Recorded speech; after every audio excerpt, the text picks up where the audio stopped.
There is an etiquette to pooping in public, and I'm not talking about the pop and squat type of poop that you might take in a forest. No, I'm talking about the peek and squeak kind of poo you take in, a grocery store bathroom.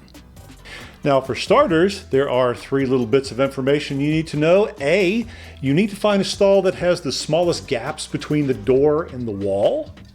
B, you need to find the stall that is farthest away from the entryway. This is important, but not as important as C. And that's finding the stall with, well, the least amount of pee right in front of the toilet, because that's where your britches are going, and nobody really wants to have their britches all crumpled up in a pile of somebody else's output. Now, if you're like me, a shirt-off performer, you might find it difficult to find ways of keeping your shirttails out of the way as well, especially when it comes time for the finale. And there is a complete set of rules for the finale that one must always follow. 1, you can never stand up and wipe until the area outside of your stall is completely devoid of people. And yes, standing up and wiping is the preferred method over sitting and wiping, but no, you must wait for the coast to be clear, because you don't want anyone coming and peeking through that little narrow crack that you found and seeing your performance.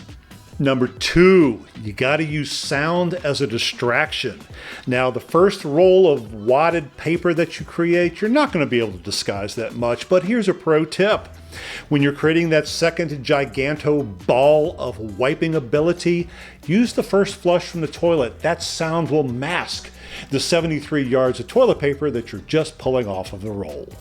And number 3 is a very difficult one, because no matter how hard you try, your hands are not going to be clean. They are going to be befouled, perhaps with invisible funkitude. Now, this is when a handicap stall comes in handy, because most of them have a sink, which means you can duck walk over to the sink and wash your hands before pulling your pants up and making your grand finale outside of the room. Now, of course, there are etiquette levels all over the world that are different, and some that are even different within a region. But I think you will all agree with me that having these rules, having this basic plan for goodness towards your fellow man, is indeed very helpful. Now, if we could only come up with some etiquette rules and a plan for your fellow man to help, the presidency,